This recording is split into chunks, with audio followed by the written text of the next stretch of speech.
वालेकुम अस्सलाम sir. Yes sir, आवाज आ रही है। ओके, चलें जी, काम स्टार्ट करते हैं। अच्छा, मुझे आप लोगों में से, आप जो बच्चों ने ज्वाइन किया है, मुझे जरा थोड़ा सा आप लोग मेरे साथ कंट्रीब्यूशन करें। मुझे ये बताएं कि आप लोगों का जो हमारे यूनिवर्सिटी में सिलेबस चल रहा है वो कहाँ तक पहुंच गया है। सर अकरम जो पढ़ा रहे हैं वो कहाँ तक पढ़ा लिया उन्होंने? जी, एनीवन?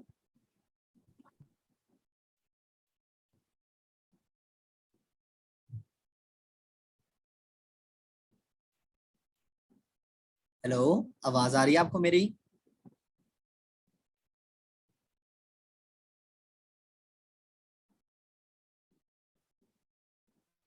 बच्चों, आपको आवाज आ रही? Yes sir. हमारा इंस्टीट्यूट साहस है, चिल्ड्रन हॉस्पिटल से हैं हम। हमारा इंस्टीट्यूट जी जी, आपके चिल्ड्रन हॉस्पिटल में कहाँ तक चलेगी आपकी बायोकेमिस्ट्री? सर हमने कार्बोहाइड्रेट्स कर लिया है, लिपिड्स कर लिया है, उसकी केमिस्ट्री और मेटाबॉलिज्म, और अब प्रोटीन्स कर रहे हैं। ठीक है, ओके फाइन। अच्छा, जो हमारे स्विंस के बच्चे हैं यहाँ पर, अरूबा, फातिमा है और डिफरेंट है। अरूबा का तो मुझे पता है। अरूबा बेटा, जो हमारे यहाँ पर चल रहा है वो कहाँ तक सिलेबस पहुंचे है?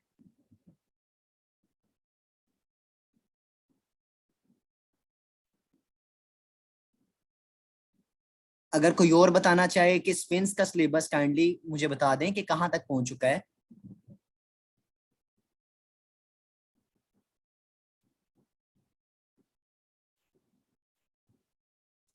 ओके, चलें। अभी तो फिलहाल आई थिंक सो कि क्लास में तो कोई बच्चा नहीं कर रहा या सेपरेटली। जी जी,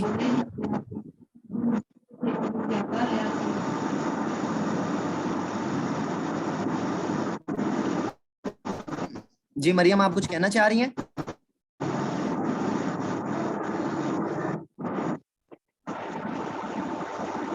चलें, मैं सेपरेटली मैसेज करके बाद में पूछ लूंगा आपसे। एनीवेज, हम स्टार्ट करते हैं। बिस्मिल्लाहिर्रहमानिर्रहीम। अच्छा बच्चों, देखो, जो सब्जेक्ट हमारा वो है बायोकेमिस्ट्री का। ठीक है, इसमें मैक्सिमम बच्चों को ये यही एक डिफिकल्टी आती है कि एक बड़ा रफ सा सब्जेक्ट है। ठीक है, इसमें क्या किया जाए, कैसे किया जाए, क्या चीज याद की जाए, क्या इंपॉर्टेंट है क्या नहीं। सो कोई भी काम शुरू करने से पहले हमेशा मेरी एक आदत रही है, या जो मेरे फेलोज हैं, हम लोगों की आदत रही है कि हम हमेशा कोई भी काम करने से पहले उस काम की पूरी प्लानिंग करते हैं कि आया कि हम वो काम किस तरीके से करें और फिर उसका रिजल्ट हमें क्या मिलेगा। मेरे पास बायोकेमिस्ट्री करवाने के लिए प्लान है जो कि मैं अभी आपके साथ शेयर करता हूँ। अगर आप में से स्टूडेंट समझे कि इनमें हम किसी चीज को मॉडिफिकेशन कर सकते हैं या कोई चीज चेंज कर सकते हैं या व्हाटसोएवर अपने कोई राय देना चाहें, तो मोस्ट वेलकम। ठीक है, क्योंकि हम सब एक कोऑर्डिनेशन के साथ चलेंगे तो इंशाल्लाह हम सब लोग बेहतर तरीके से कर लेंगे। और ड्यूरिंग क्लास मुझे आप सबकी अटेंशन चाहिए और मुझे आप सबकी कोऑर्डिनेशन चाहिए, क्योंकि मेरी हमेशा से ये आदत रही है। मैंने लास्ट ईयर भी बायोकेमिस्ट्री करवाई थी कि मैं ड्यूरिंग क्लास ही सुनता हूँ। मैं क्लास के बाद पे काम नहीं छोड़ता स्टूडेंट्स पे कि यार ये बच्चा कल याद करके आना, मैं सुनूंगा नहीं। जो मैंने पढ़ाया है वो मैंने उसी टाइम सुनना। फर्स्ट ऑफ ऑल हम लोग ये देखते हैं कि हम लोगों ने काम करना क्या है, और फिर सेकंड चीज हम ये लोग ये देखेंगे कि हमने काम करना कैसे है। ठीक है,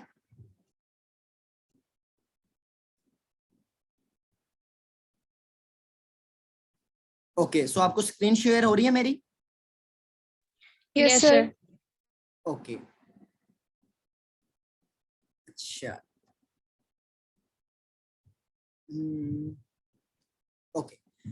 सो बच्चों, सबसे पहले आप लोगों को आपके करिकुलम का पता होना चाहिए कि आप लोगों के जो बायोकेमिस्ट्री में आप वो कौन कौन से हैं। ठीक है, जो हम जिस तरीके से कवर करवाएंगे पर आवाज इस नहीं आ रही। जी, आवाज नहीं आ रही आपको? आ रही है सर। अब आ रही ओके है ओके ओके। सो बेटा, यहाँ पर हमने जो चीजें देखनी है वो है, हमारे पास सिंपल बेसिक बायोकेमिस्ट्री का सब्जेक्ट है जिसमें आपके एनुअल प्रॉफ में आपको 45 एमसीक्यूज आएंगे। ठीक है, आपके पास जो गिवन टॉपिक्स हैं वो सबसे पहला टॉपिक है आपका फिजियोकेमिकल प्रिंसिपल्स का, जिसमें आपके पास पीएच, एसिडिटी, अल्कलिटी और अल्कलिनिटी, बफर्स और इससे रिलेटेड आप लोगों ने चीजें करनी है। ठीक है, सबसे जो मेजर इंपॉर्टेंट टॉपिक्स आपके पास आते हैं वो आपका कार्ब्स का पोर्शन है, आपके पास प्रोटीन्स और अमीनो एसिड्स का पोर्शन है, और थर्ड नंबर पर आपका लिपिड्स का पोर्शन है। ठीक है, तो हम क्या करेंगे, अपनी बायोकेमिस्ट्री को डिवाइड करेंगे कुछ पोर्शंस में।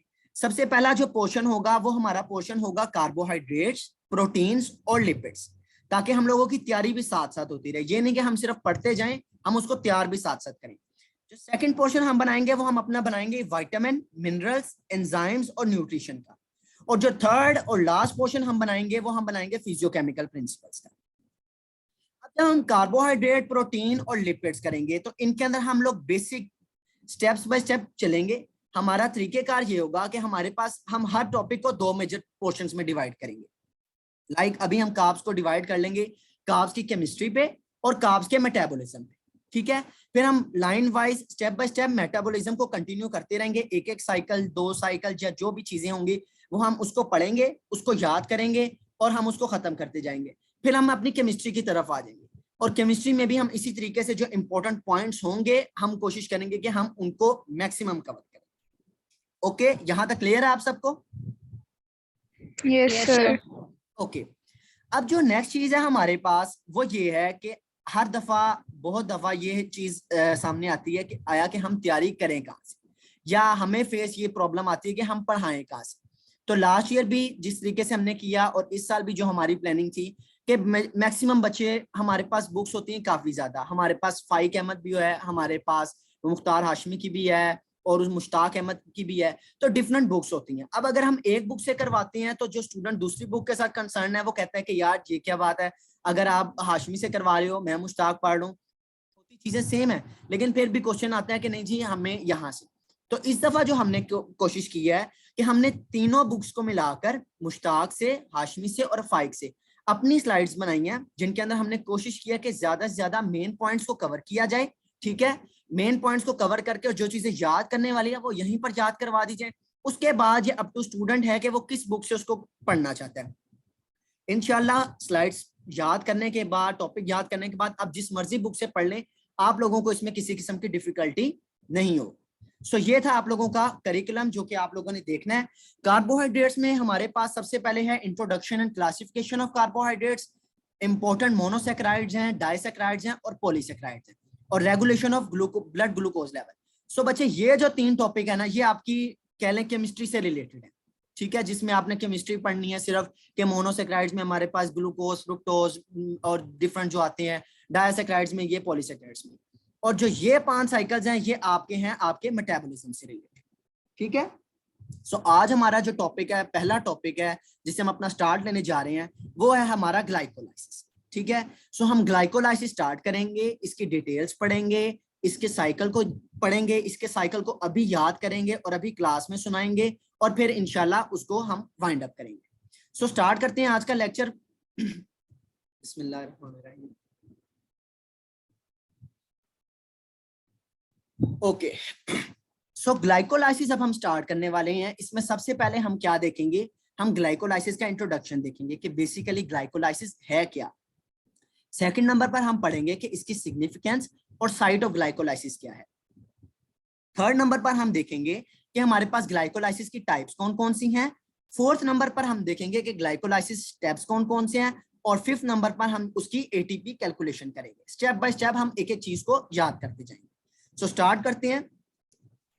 ग्लाइकोलाइसिस बच्चे सिंपली अपने नाम से जाहिर कर रहा है, glyco and lysis 2 different words हैं, इनको मिलाकर एक कंप्लीट वर्ड बनाया गया है जिसको हम ग्लाइकोलाइसिस बोलते हैं।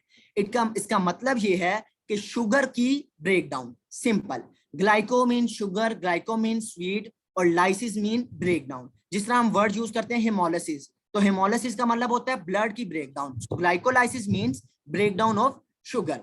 In this pathway, glucose is converted to pyruvate in aerobic condition जब ऑक्सीजन की सप्लाई होती है, और lactate anaerobic conditions along with the production of small quantity of energy as it is partial oxidation of glucose। ठीक है। तो इसमें होता क्या है कि ग्लूकोज की ब्रेकडाउन होती है। ठीक है जी, मान लिया ग्लूकोज की ब्रेकडाउन होगी, बनेगा क्या? 2 चीजें बन सकती हैं, डिपेंड करता है ऑक्सीजन रिक्वायरमेंट पर, ऑक्सीजन अवेलेबिलिटी पर। अगर तो ऑक्सीजन अवेलेबल है तो पायरुवेट, अगर अवेलेबल नहीं है तो लैक्टेट। थर्ड इंपॉर्टेंट पॉइंट जो एमसीक्यू पॉइंट के हवाले से हो सकता है कि all the steps of glycolysis take place in cytoplasm, यानी कि इसके सारे के सारे एंजाइम जो ग्लाइकोलाइसिस के हैं वो सब के सब साइटोप्लाज्म में प्रेजेंट है। It is a catabolic process. Catabolic process बच्चों आपको पता है हमारी बॉडी में मेटाबॉलिक प्रोसेसेस होती हैं। मेटाबॉलिक प्रोसेस को हम डिवाइड करते हैं कैटाबॉलिक में और एनाबॉलिक में। सिंपल जो आपके बेसिक कंसेप्ट्स हैं एफएससी के कि कैटाबॉलिक वो है जिसमें एक लार्जर प्रोडक्ट को ब्रेक डाउन होती है स्मॉलर प्रोडक्ट्स में, और एनाबॉलिक वो है कि जिसमें स्मॉलर प्रोडक्ट्स मिलकर लार्जर प्रोडक्ट्स बना देते हैं। फिर कहता है it produces ATP, NADH2 and pyruvate, ये इसके एंड प्रोडक्ट्स है, ठीक है। It is the only pathway taking place in all body cells. ये भी एमसीक्यू पॉइंट ऑफ व्यू के हवाले से आपके पास इंपॉर्टेंट है कि कौन सा ऐसा पाथवे है जो बॉडी के हर सेल्स में होता है, तो इसका आंसर है glycolysis. Glycolysis the only source of energy in erythrocytes. In strenuous exercise, anaerobic glycolysis is the major source of energy for muscles. अच्छा, अब हुआ ये आपका यहाँ पर एक और कंसेप्ट छोटा सा बेसिक क्लियर होगा कि मेरे जैसे बंदे को आज कोई थोड़ी बहुत मोटिवेशन मिली और चलो जी मैं जिम चला गया, जिम जाकर बड़े मैंने वहां पर डंबल शंबल उठाए, सारा कुछ किया और बड़ा मैं कर कर आके घर वापस आ गया। तो मैं गया, सो गया, सो के जब मैं उठा तो उसके बाद पता चला जी कि हाथ ही नहीं हिल रहा, बाजू ही नहीं हिल रहे, टांगे ही नहीं हिल रही, उठा ही नहीं जा रहा। तो हुआ क्या कि बॉडी जैसे ही बॉडी ने एक्सरसाइज स्टार्ट की, पहले बॉडी के एक सेल को, हर सेल को एनर्जी चाहिए, वो नॉर्मली ग्लाइकोलाइसिस कर रहा है और अपनी एनर्जी ऑब्टेन कर रहा है। अब जब एक्सरसाइज स्टार्ट होगी, स्ट्रेनस एक्सरसाइज, तो एनर्जी रिक्वायरमेंट बढ़ गई। अब जो ही एनर्जी रिक्वायरमेंट बढ़ी तो ऑक्सीजन सप्लाई तो उतनी की उतनी है, तो बॉडी ने टर्न कर लिया एरोबिक ग्लाइकोलाइसिस से एनारोबिक ग्लाइकोलाइसिस की तरफ। अब जब एनारोबिक ग्लाइकोलाइसिस हुई तो पायरोवेट कन्वर्ट हो गया लैक्टेट में, लैक्टिक एसिड में। तो जब लैक्टिक एसिड की एक्यूमुलेशन हुई मसल में, तो अगले दिन रोना डाल गया कि जी यार खलियां पड़ गई हैं, चला नहीं जा रहा, बाजू नहीं ऊपर हो रहे, ये हो गया वो हो गया। सो बेसिकली वो एनारोबिक ग्लाइकोलाइसिस है जो कि बॉडी में या मसल्स में हमारे पास लैक्टिक एसिड की एक्यूमुलेशन कर देता है। नेक्स्ट पॉइंट है जी, it produces pyruvate which then provides different metabolic intermediates. यानी कि पायरोवेट है, फिर पायरोवेट आगे TCA साइकिल में जा सकता है, पायरोवेट आगे अमाइनो एसिड्स बना सकता है, तो डिफरेंट इंटरमीडिएट्स आगे पायरोवेट से बन सकते हैं, जो कि हम आगे पढ़ेंगे। Type of glycolysis, aerobic glycolysis, anaerobic glycolysis को भी मैंने आपको एक्सप्लेन कर दिया कि एरोबिक ग्लाइकोलाइसिस क्या है, जो कि ऑक्सीजन की प्रेजेंस में हो रही है। एंड प्रोडक्ट क्या है इसका, पायरोवेट। NADH2 जो बनता है वो 3 ATP देता है, और एक एक्स्ट्रा पॉइंट है FADH2 जो होता है वो 2 ATP देता है according to the new calculations. और नेट ATP गेन जो होता है यहाँ पर 8 ATP का होता है एरोबिक ग्लाइकोलाइसिस में। Anaerobic glycolysis take place in the absence of oxygen, और इसका एंड प्रोडक्ट है लैक्टेट।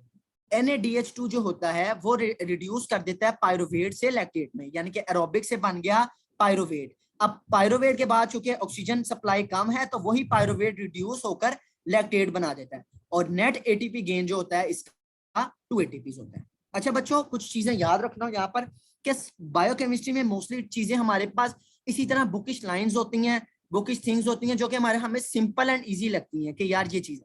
कुछ चीजें ऐसी होती हैं कि जिनके अंदर हमें बहुत कंसेप्ट लगाना पड़ता है और उन चीजों को देखना पड़ता है। सो लिहाजा आप लोगों ने ये नहीं कहना कि अच्छा ये आता है तो चलें आगे मूव करते हैं। आना अलग चीज है और याद होना अलग चीज है। सो आपको बेसिकली चीजें याद हो जानी चाहिए, ताकि एग्जाम में अगर सिंपल क्वेश्चन आ जाता है कि जी एनारोबिक ग्लाइकोलाइसिस का नेट ATP गेन कितना है, अब 2, 3, 4, 5, तो वहां पर सिंपल आंसर है 2, नो कंसेप्ट, कोई इसमें कोई टेक्निकल पॉइंट ऑफ व्यू नहीं है। तो सिंपल चीजें आपने अच्छे तरीके से याद रखनी।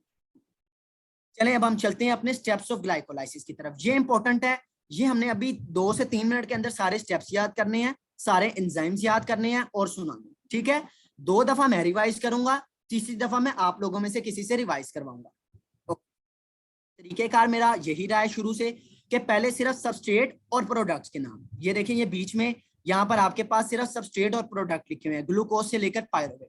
कार्बन स्ट्रक्चर सिर्फ आपको इसलिए दिया गया ताकि आपको पता चल जाए कि ये जो 663 आएगा इसका मतलब ये है कि कार्बन नंबर 3, कार्बन नंबर 6, और एंजाइम्स हम दूसरे राउंड में याद करेंगे। सो स्टार्ट करते हैं अपना ग्लाइकोलाइसिस। सिंपल, सबसे पहले ग्लूकोज, ग्लूकोज से ग्लूकोज 6 फॉस्फेट, फिर ग्लूकोज 6 फॉस्फेट से फ्रुक्टोज 6 फॉस्फेट। आपने मेरे साथ रिवाइज करते जाना है और मैंने अभी 2 से 3 मिनट के बाद आप में से किसी स्टूडेंट से ये सारा सुनना है।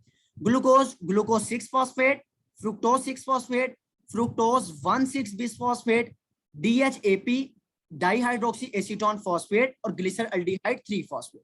फिर उससे आगे क्या होता है कि 1,3 बिस phosphoglycerate, 3 phosphoglycerate, 2 phosphoglycerate and phosphoenol pyruvate and lastly सबसे बनता है पायरोवेट। पहले मैं आपको थोड़ा सा एक्सप्लेन कर देता हूं ताकि आपको चीजें याद रहें, फिर इसके बाद में आगे चलता हूं। होता क्या, हमारे पास सबसे पहले ग्लूकोज आ गया जी, ग्लाइकोलाइसिस है तो ग्लूकोज ही सबस्ट्रेट होगा जिसके ऊपर सबसे पहले एक्शन होगा। एक एंजाइम आता है जिसको हम बोलते हैं हेक्सोकाइनेज। अच्छा, कुछ कह लें कि की पॉइंट्स होती हैं, कुछ चीजें ऐसे रटा लगा ली जाती हैं कि जहां पर भी आपके पास एंजाइम काइनेज आएगा आप समझ लें कि वहां पर आपके पास एटीपी की इन्वॉल्वमेंट है, एटीपी या बन रहा है या एटीपी टूट रहा है। और जहां भी आपके पास जिंदगी में आप देख लें कि डीहाइड्रोजिनेज आ गया, वहां पर आप समझ लें कि NADH2 या बन रहा है या NADH2 ब्रेक हो रहा है। सिंपल, आपके लिए एग्जाम में भी आसानी होगी, आगे भी। काइनेज का वर्ड देखें, समझ लेंगे एटीपी की इन्वॉल्वमेंट है। अब वो ब्रेक डाउन हो रहा है या बन रहा है वो आगे डिपेंड करता है। सो ग्लूकोज आया, ग्लूकोज के पास एक एंजाइम चलता चलता आया हेक्सोकाइनेज। हेक्सोकाइनेज ने आकर क्या किया, एक एटीपी पकड़ा, एटीपी के ऊपर से एक फॉस्फेट निकाला और वो निकाल के ग्लूकोज को पकड़ा दिया कि भाई ये तू पकड़ ले, तू अभी उसको तैयार कर रहे हैं जिस तरह उसको चीजें पकड़ा रहे हैं कि भाई अभी तो ये कुर्बानी है तेरी होने लगी है, तो चल उससे पहले पहले तू ये एक फॉस्फेट पकड़ ले।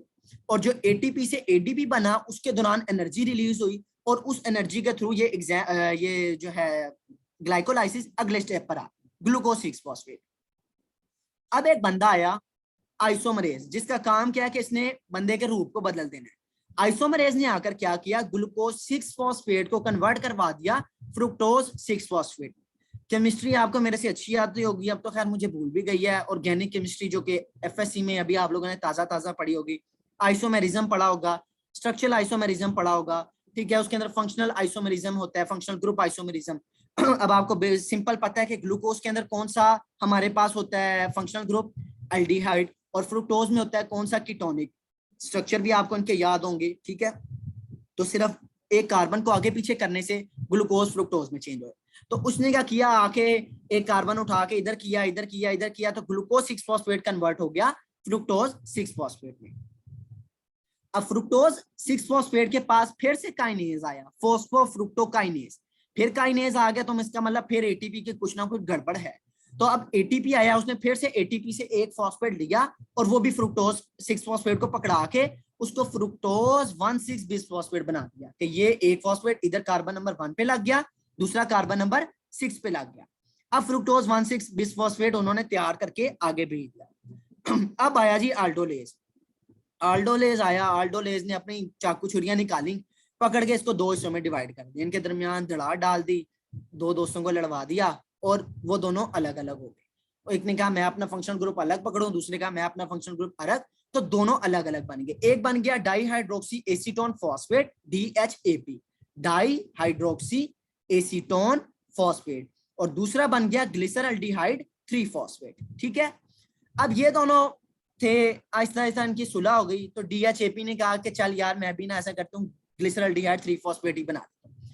तो बेसिकली दो मॉलिक्यूल बने, लेकिन वो बाद में दोनों सेम हो गए या अलग अलग उनके जो बनते गए, नीचे सीरीज चलती गई, तो वो भी चलता है।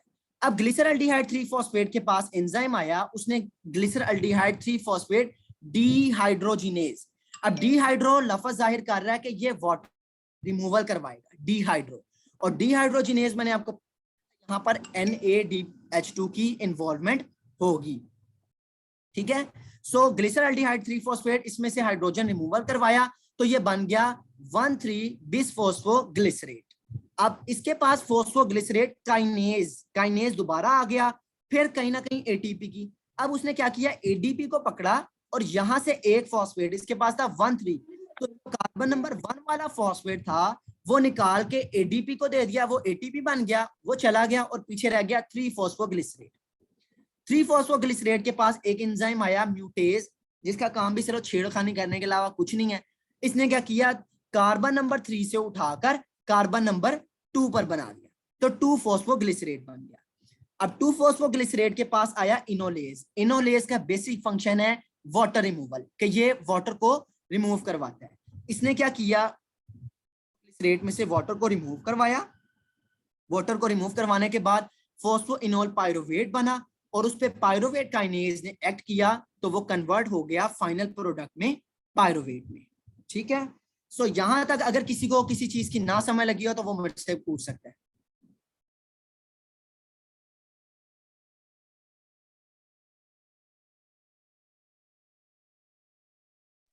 एक्सक्यूज मी सर, इससे पहले जो आपने स्लाइड पढ़ाई है एनारोबिक वाली, वो आप दोबारा बता दें, एक दफा डिस्कनेक्ट हो गया था।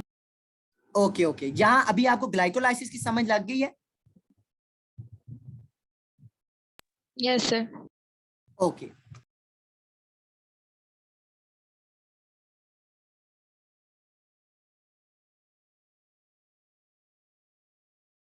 एनारोबिक ग्लाइकोलाइसिस में कुछ खास नहीं है, सिर्फ आपने जो पॉइंट्स याद करने हैं वो नंबर 1 के इन the absence of oxygen, second point के एंड प्रोडक्ट इसका लैक्टेट है, थर्ड पॉइंट के NADH2 जो होगा वो रिड्यूस कर देगा पायरुवेट को लैक्टेट में, और नेट एटीपी गेन जो है वो हमारे पास 2 ATPs का इसके अंदर नेट गेन है ATPs। Is it clear? Yes sir. Okay अच्छा बच्चों, ये आपकी स्क्रीन पे अभी आ रहा है ये स्टेप्स ऑफ ग्लाइकोलाइसिस। ये जितने स्टेप्स हैं, glucose, glucose 6 phosphate, fructose 6 phosphate, 624 हो रहे हैं, 626 पे मैंने आप में से किसी स्टूडेंट से ये पूरा सुनना है। सो इसको जल्दी से आप लोगों ने रिवाइज करना है, quickly quickly.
Okay so start करते हैं। मरियम गोल, बेटा आप अपना माइक ऑन करो जल्दी से।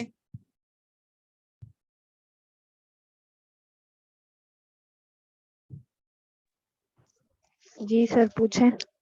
ओके चलें, आप जल्दी से ग्लाइकोलाइसिस के जितने स्टेप्स हैं आपने जल्दी।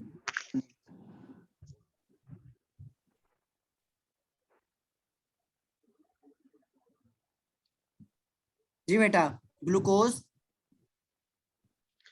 सर ग्लूकोज से ग्लूकोज 6 फॉस्फेट, ठीक है, आगे उसके आगे फ्रुक्टोज 6 फॉस्फेट, फिर फ्रुक्टोज 1,6 बिस फॉस्फेट, एक्सीलेंट, आगे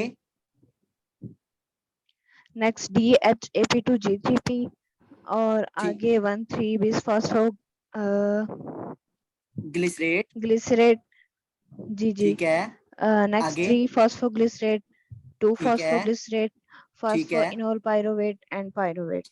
एक्सीलेंट बेटा, excellent. One more student, then फिर हम एंजाइम्स की तरफ चलते हैं, फिर हम पूरे एंजाइम्स के साथ याद करेंगे। आयशा गुल, ओके आयशा गुल तो आई थिंक सो हमारी पिछली स्टूडेंट। आयशा गुल बेटा, आयशा गुल आप अपना माइक ऑन करो। Yes sir. ओके, आपने जल्दी से सारे को रिवाइज करना है।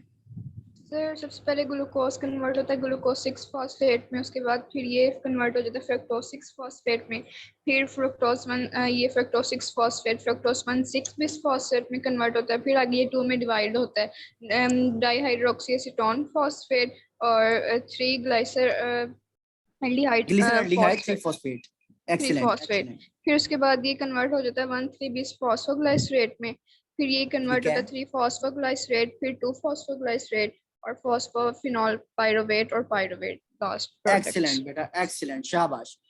लो जी, यहाँ तक हो गया हमारा काम ग्लाइकोलाइसिस का। और इसके बाद हम स्टार्ट करते हैं अपने एंजाइम्स। तो वो हम कर लेते हैं हमारी फाइक अहमद की बुक से, जहां पर ज्यादा बेहतर लिखे हुए हैं ये। ओके चलें, अब हमने साथ साथ एंजाइम्स याद करते जाने हैं बच्चों, ठीक है। सबस्ट्रेट प्रोडक्ट, हमें दोनों चीजें याद है।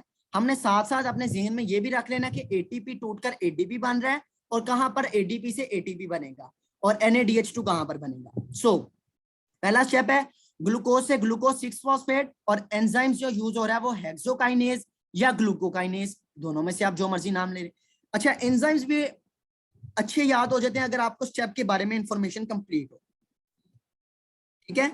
उसके बाद ग्लूकोज 6 फॉस्फेट से हमारे पास आ जाता है फ्रुक्टोज 6 फॉस्फेट। तो यहां पर हमारे पास जो एंजाइम है वो है ग्लूको हेक्सोस आइसोमरेज। फिर उसके बाद फ्रुक्टोज 6 फॉस्फेट तो फॉस्फोफ्रुक्टोकाइनेज। उसके बाद फ्रुक्टोज 1,6 बिसफॉस्फेट तो एंजाइम है हमारे पास एल्डोलेज।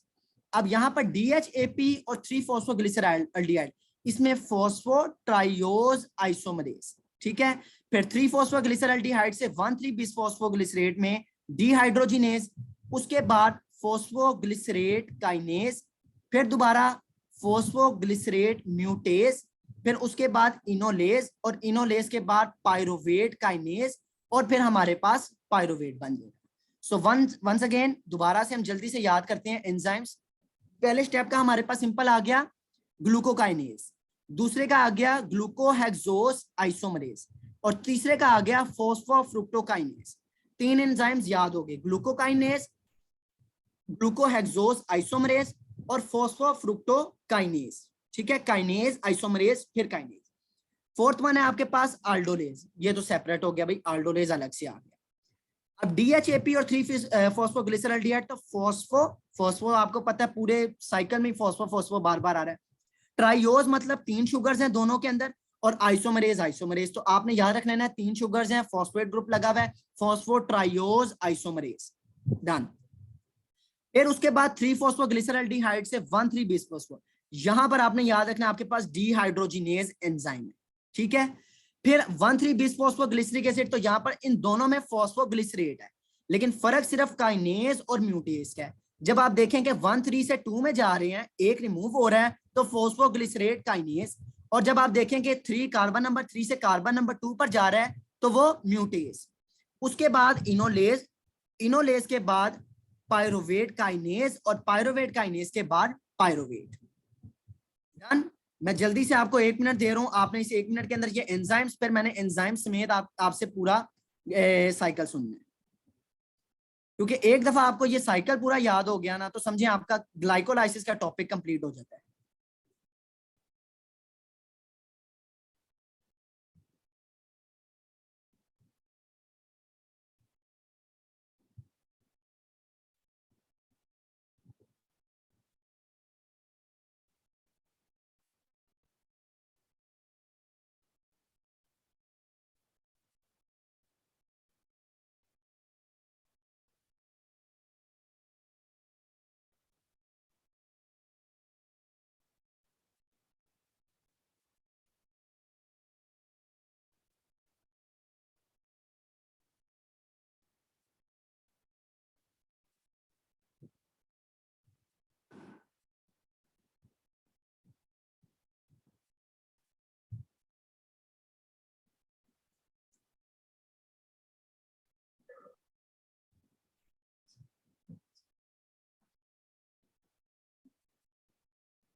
चलें, साथ में आपकी हेल्प करता हूँ। आप में से कोई भी स्टूडेंट जो खुद सुनाना चाहे, खुद से सुनाना चाहे।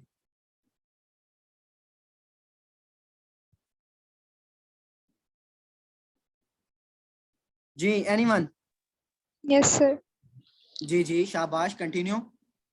सर सबसे पहले जो है ग्लूकोज को एंजाइम होता है हेक्सोकाइनेज, या उसे हम ग्लूकोकाइनेज भी कहते हैं, वो कन्वर्ट करता है इसे ग्लूकोज 6 फॉस्फेट में। Then excellent. ये ग्लूकोज 6 फॉस्फेट जो होता है फिर ये फ्रक्टोज 6 फॉस्फेट में कन्वर्ट होता है by the help of glucohexose isomerase enzyme. फिर ये एक्सीलेंट। कन्वर्ट होता है फ्रक्टोज 1 6 बिसफॉस्फेट में by the help of phosphofructokinase. ये एंजाइम होता है जो इसको कन्वर्ट करता है। फिर इसके बाद जो एंजाइम होता है एल्डोलेज, जो कि फ्रक्टोज 1 6 बिसफॉस्फेट को DHAP और G3P में कन्वर्ट कर देता है। उसके बाद एंजाइम हमारे पास आता है G3P डिहाइड्रोजिनेज, जो कि इसको कन्वर्ट करता है 1,3 बिसफॉस्फोग्लाइसरेट में। फिर हमारे पास आ जाता है एंजाइम फॉस्फोग्लाइसरेट, जो फॉस्फोग्लाइसरेट काइनेज, जो कि इसको 3 फॉस्फोग्लाइसरेट में कन्वर्ट करता है। देन एंजाइम आता है म्यूटेज, जो कि इसको कन्वर्ट कर देता है 2 फॉस्फोग्लाइसरेट में। फिर जो हमारे पास फॉस्फोग्लाइसरेट एंजाइम होता है ये फॉस्फोइनोल पाइरोवेट में कन्वर्ट होता है। ठीक है, फिर ये पाइरोवेट काइनेज जो होता है इसको कन्वर्ट कर देता है pyruvate. Excellent excellent excellent. Arisha बेटा, आपका कॉलेज कौन सा है? सर चिल्ड्रन हॉस्पिटल साहस। Children hospital. एक्सीलेंट बेटा, शाबाश, well done. Okay, I think so कि टाइम चूंकि हमारे पास लिमिटेड है और सबसे मैं नहीं सुन सकता, लेकिन मेरी कोशिश यही होगी कि पूरी क्लास को इसके अंदर इन्वॉल्व रखा जाए। अच्छा बच्चों, ये तो चीजें अब जब आपको साइकिल याद हो जाता है तो आपको स्टेप्स भी याद हो जाती हैं। ठीक है, देखें, अब पहला स्टेप है आपके पास फॉर्मेशन ऑफ ग्लूकोज 6 फॉस्फेट। हमने पढ़ लिया हेक्सोकाइनेज है, आएगा एटीपी से एडीपी बनाएगा और ग्लूकोज 6 फॉस्फेट बना देगा। नेक्स्ट स्टेप हमारे पास जो आता है वो है फॉर्मेशन ऑफ फ्रुक्टोज, वो भी मैंने आपको एक्सप्लेन कर दिया। अब आप इसको किसी भी बुक से पढ़ेंगे, लेंथ इसकी डिटेल्स थोड़ी लेंथी हो सकती हैं, लेकिन बेसिक चीजें आपको समझ आ गई हैं। आइसोमरेज है, उसके बाद फॉस्फोफ्रुक्टोकाइनेज के एक और एटीपी का फॉस्फेट आके अटैच हो गया।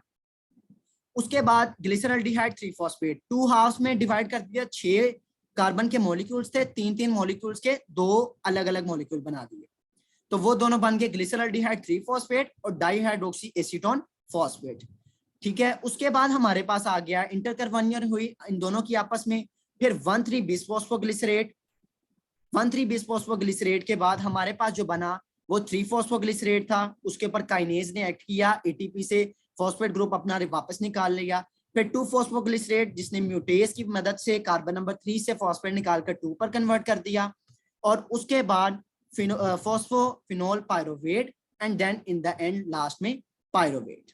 सो यहां तक था बच्चों हमारा ग्लाइकोलाइसिस का आज का टॉपिक। इंशाल्लाह नेक्स्ट टॉपिक में हम देखेंगे कि जो लैक्टेट बनता है उसकी कैसे फॉर्मेशन होती है, उसके अलावा एटीपी कैलकुलेशन जो कि एक मेजर थिंग है। अभी आज मैंने आपको सिर्फ एंजाइम्स बताए हैं, जब नेक्स्ट टाइम मैं बात करूंगा कि काइनेज में एटीपी बन रहा है, डिहाइड्रोजिनेज में NADH2 बन रहा है, तो आपको ऑटोमेटिकली पिछली सारी रिवीजन आपकी हो जाएगी, आपको याद आ जाएगा सारा साइकिल, और आपके लिए देन एटीपी कैलकुलेशन करना आसान हो।